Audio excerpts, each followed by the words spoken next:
Geometria. É uma das três grandes áreas da matemática, ao lado de cálculo e álgebra. A palavra geometria tem origem grega e sua tradução literal é medir a terra. Essa informação nos dá pistas de como nasceu e o motivo pelo qual ela se desenvolveu durante os séculos. A geometria é o estudo das formas dos objetos presentes na natureza, das posições ocupadas por esses objetos, das relações e das propriedades relativas a essas formas. A geometria baseia-se em três noções: ponto, reta e plano. Essas noções são aceitas sem definição e, por este motivo, são chamados de conceitos primitivos. Conceito. Vamos tentar falar de cada uma delas. Ponto. É um elemento da geometria que não há como dimensionar, saber a dimensão, o tamanho dela. Os pontos são representados por uma letra maiúscula de nosso alfabeto. Então, sempre tem que ter essa característica de estar representando, como está aí, com uma letra maiúscula. Qualquer letra do alfabeto não pode ser representada por letras minúsculas, tá? Plano. Plano ou superfície é aquilo que tem somente comprimento e largura. O plano é representado por uma letra grega minúscula. Esse plano aí, ó, representado no exemplo, é um plano alfa. Essa letrinha aí que parece um azinho aí aberto nas extremidades é uma letra grega, porém tem que ser minúscula. Senão você não representa, não mostra que aquele desenho que você fez é um plano. Um plano é muito fácil. Uma folha de papel é um plano. Uma coisa plana é que você pode colocar coisas acima dela que não tem nenhuma dimensão, nenhuma largura, né? Ela é plana, plana, plana. Agora vamos falar da reta. Reta é uma linha sem comprimento e sem largura. As retas são representadas por uma letra minúscula do nosso alfabeto. Ao contrário do ponto, o ponto sempre tem que ser um ponto de caneta, um ponto de lápis no papel.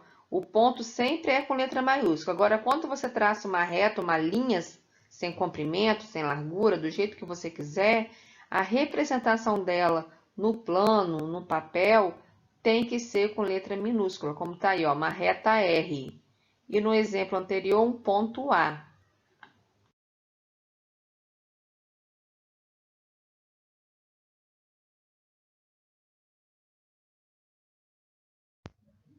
Aí nós temos mais definições de pontos, retas e planos. Um exemplo de um ponto A, como anteriormente, com letra maiúscula.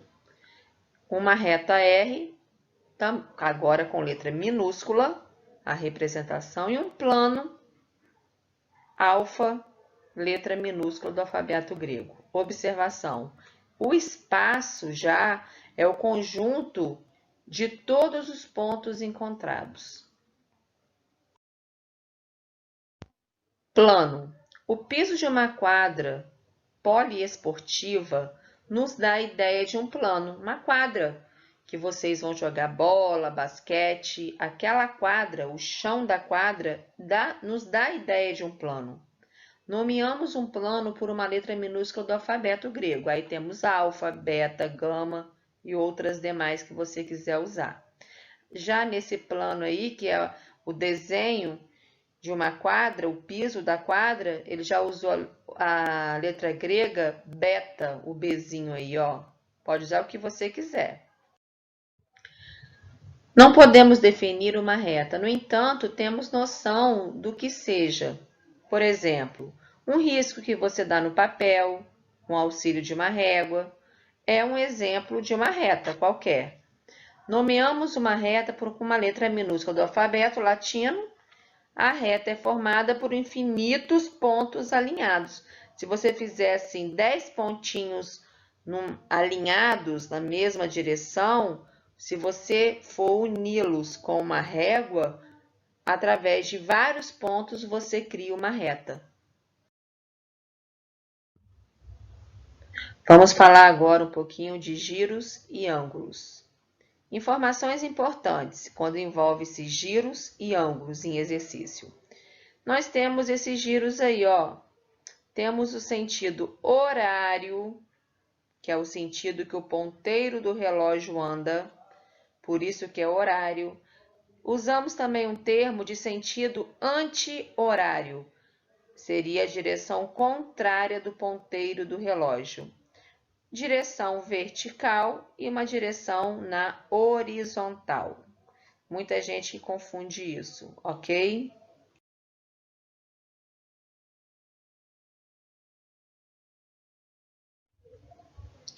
Já aí você tem a representação quando você escuta arco completo, arco de meia volta e arco de 1/4 de volta, ou um círculo, uma circunferência. Quando eu falo um arco completo, estou me referindo a dar uma volta completa em um círculo. Seria um giro de 360 graus, seria um ângulo de 360 graus, ele nos dá a ideia de uma volta completa. Já meia volta já é um giro de 180 graus, que te dá a ideia de meia volta. Já um giro de 90 graus te dá a ideia de quê? De 1/4 de volta completa, ou seja, é como eu pegasse uma pizza, dividisse em 4 partes iguais e considerasse apenas, através do início no sentido horário ou anti-horário, 1/4 seria o quê? Uma parte dessas 4 divisões que eu fiz na pizza. Ângulos. É a medida da abertura entre dois segmentos de reta. Segmento de reta é um pedaço da reta que é infinita, né? Aí nós temos dois segmentos de retas unidas em um só ponto. Essa abertura, que é a parte amarela aí, ó, esse preenchimento amarelo, é o ângulo formado pelos dois segmentos. Essa abertura vai depender da posição que eu faço da união entre esses dois segmentos de reta.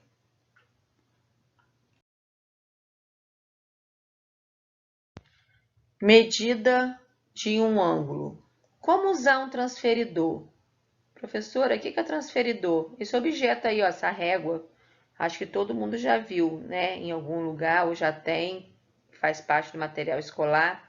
Ele é um instrumento para medir ângulos, tá? Para medir essa abertura que foi falado anteriormente entre a união desses dois segmentos de reta.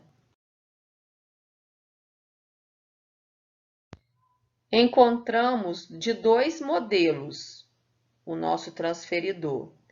De 360 graus seria tipo um círculo, uma circunferência completa, que é uma volta completa. E temos também ele menor, de 180 graus, ou seja, meia volta, 180 graus de abertura. Tanto faz, os dois têm a mesma função e se utiliza da mesma forma. O mais usado que eu peço é o de 180, mas o de 360 é bom que já mede direitinho os ângulos maiores do que o 180, né? Estarei enviando para vocês, em seguida dessa videoaula nossa, um vídeo mostrando como usar o transferidor.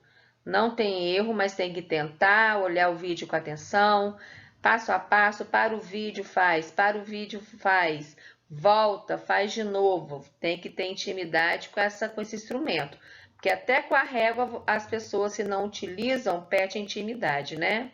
Para que serve um transferidor? Ele serve para medir os ângulos, como já foi falado anteriormente.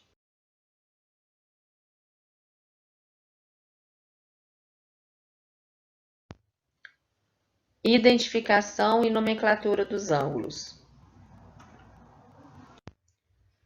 Ângulos agudos são ângulos que medem entre 0 e 90 graus. Então, se eu tenho uma abertura entre duas semirretas que formam um ângulo. E quando eu vou medir e esse ângulo está entre 0 ou 90 graus, eu classifico ele como ângulos agudos. Ângulos retos já são ângulos que medem exatamente 90 graus, nem mais nem menos. No agudo é de 0, 1 grau, 2 graus, 3 graus, 10 graus, até 90. Ele é chamado de agudo. Mas se ele tem exatamente 90 graus, ele é um ângulo reto. Já o ângulo, quando que ele é obtuso? Quando eu olho a medida dele, vejo que é entre 90 e 180 graus. E um ângulo raso são ângulos que medem exatamente 180 graus. Seria meia volta, meia pizza de abertura entre duas semirretas. A classificação dos ângulos aí, eu só coloquei a setinha amarela para mostrar para você aonde eu encontro o ângulo formado pela união dos dois segmentos de reta. Esse primeiro ângulo é agudo, por quê? Ele tem entre 0 e 90 graus. Ele deve ter uns 30 graus, mais ou menos. Esse outro ângulo aí, ó, o segundo, é reto, porque ele tem exatamente 90 graus. Ele faz um formato de um L retinho, tá vendo? Seria assim, uma das partes de uma figura como quadrado. Já o obtuso, ele passa de 90, tá vendo? Como uma das semirretas está abrindo mais, então aí o ângulo alfa, o ângulo formado, é maior do que 90. E o último aí é um ângulo raso, ele tem exatamente 180 graus.